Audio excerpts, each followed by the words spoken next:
Hello everyone, welcome back to another video where you get to question your life and give up on humanity. And I know that's your favorite hobby to do, to just completely melt into your chair, shut out the world, and just give up on everything in society. And today I've come to talk to you about a really grave issue. You see, Canada is crumbling.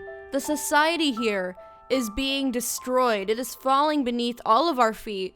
And Toronto is in ruins. It is absolutely, it's been decimated. It is awful.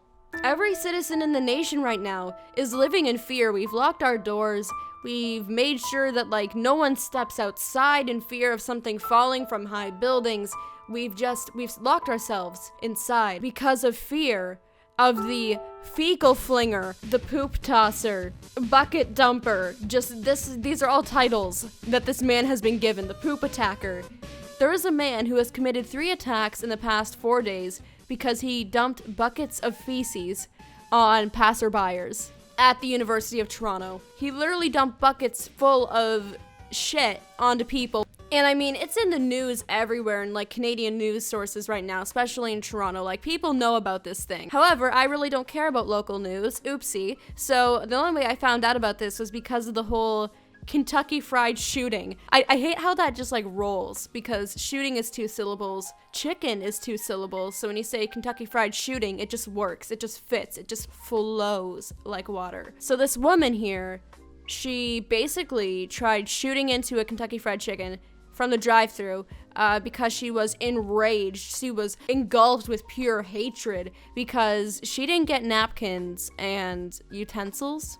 No one was hurt in this shooting, but she did that. It's ridiculous. I didn't really expect to see someone lose their shit and impulsively try to kill people because of napkins. I really don't know. So I was talking to my dad and we looked into other ridiculous, stupid crimes, and this just happened to be in the news. What the hell? The poop tosser. Really? Really? And you know what? These crimes, they're ridiculous. But you know what else is a crime? You guys not owning this epic cultist shirt. That in itself is a crime. Or perhaps this Cringemas sweater. That will come into play later on this year, I can assure you that. But yeah, so right now there's gonna be a Black Friday sale from Thursday, 8 p.m. tonight, all the way until Monday at 12 p.m. So if you guys want to go cop this shirt or any of these other products, you may go do so, because that is pretty epic. Alright guys, so let's get back to talking about this crime of the century.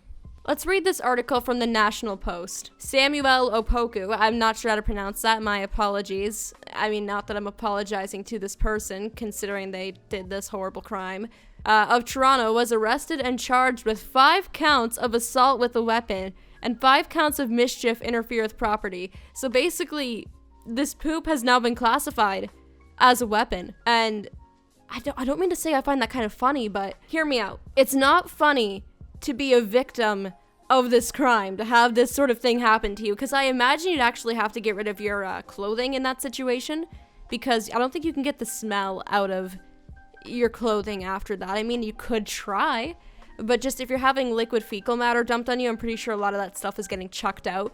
So being a victim of this is not fun. It'd be quite violating. But I can't help but find the whole situation absurd and sort of humorous in the sense that this is what crime has resorted to. There's shootings going on, and there's a bunch of chaotic sort of crimes going on, a bunch of horrible things going on in the world. But then you also have situations where people are doing this, and this is the crime that's happening. It's crazy, and this is happening in Canada too. This is not the Florida man situation. So there's this arc that happens sometimes with a crime where no matter how serious it is, in the immediate aftermath, it feels like a joke. It's an instinct maybe. The one where dark comedy comes from, and gross out comedy, that instinct too, upon hearing something awful, just laugh. On Tuesday, walking out of Robarts Library at the University of Toronto, Stevie, he indulged that instinct just for a moment. It's kind of funny, the life sciences student said, chuckling. I think most people think of it as a joke. It's only when you stop and really focus on the details, when you picture the victim and imagine for a moment that it might have been you, that the actual horror sets in. He laughed, but he added quickly that his roommate is afraid to go outside. People are scared to go outside because, shit might be dumped on them from high buildings. I now ask the scientists watching this video to calculate a very important question. We need an answer to this question that I'm about to pose. it's really one of the essential things that understanding the answer to it might actually unlock the secrets of life itself if we can get an answer to this. So this poop is considered a weapon, right? But it didn't kill. It is a biohazard. It is disgusting, and it's violating. No one was hurt seriously, thank goodness. But now that makes me raise the question, at which height must you drop the poop for it to truly be weaponized? So if you're in Manhattan, per se, what level of dropping it from the Chrysler Building, the Empire State, or the New World Trade Center, what point will it actually become weaponized and dangerous? I would just like to know. Here's the circumstances. You fill the bucket up halfway, and you just dump the bucket. You don't drop the bucket. And if someone is walking underneath, at which point would it be lethal? I would actually like to request that Film Theory get onto calculating this. But yeah, sorry for posing such a weird question, you know, but like if you need to do any sort of like science homework or anything, you need to come up with some sort of paper, you know, just remember my idea. Don't forget to credit me. That is some pretty genius stuff to calculate there. The attacks have left the city's thousands of university students, many already hepped up on exam stress and winter blues, poised somewhere between fear, shock, and dark hilarity. With the attackers still on the loose, meanwhile, many are worried they could be next. Alright, so there's a lot of people speculating online that the victims were targeted for their race, because all victims were Asian. So people have been speculating that the person who committed this crime may have done it because of the motive that it's a hate crime. The police say they don't believe that's the case. So that's that. And another thing with race is that this man, people have been being racist about this whole situation, saying that, like, trying to turn this crime into a debate about race. I don't think any race is genetically predisposed to dumping shit on people. I don't think that any sort of race is more likely to engage in this sort of act. You know, I'm not a scientist here, nor am I a psychologist, but I assume this just comes down to a really crazy, zonked out, weird ass mental state, not race. But that's just a theory. It's kind of scary, said he. Sorry, I haven't seen said he used ever. It's always he said. That's what I've seen. My roommate and I were talking about it, and he said he'd rather get robbed than get poop dumped on him. That kind of sucks. Yeah, I'd probably rather get it dumped on me than get robbed, because, like, I really care about my stuff. But Jesus Christ, like, you're getting robbed of your dignity. I don't know, it's tricky. He said people on campus were wondering darkly whether this was some kind of poop bucket challenge.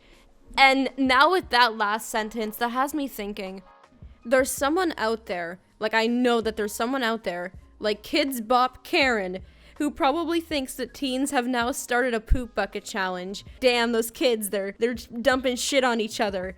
God, does someone out there actually think that? I hope not. As for Shojay, she's grateful some people are talking about getting the perpetrator help. He's probably not doing so well, she said.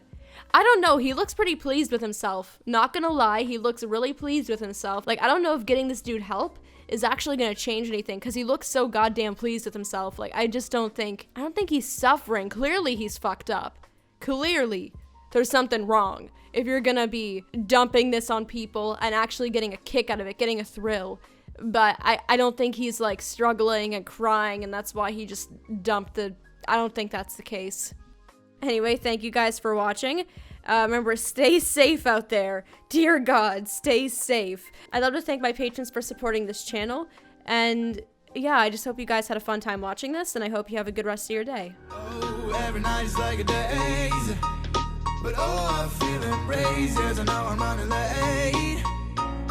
Let's wait just one more day. I know I'm running away from moments. What am I becoming? I guess something's broken.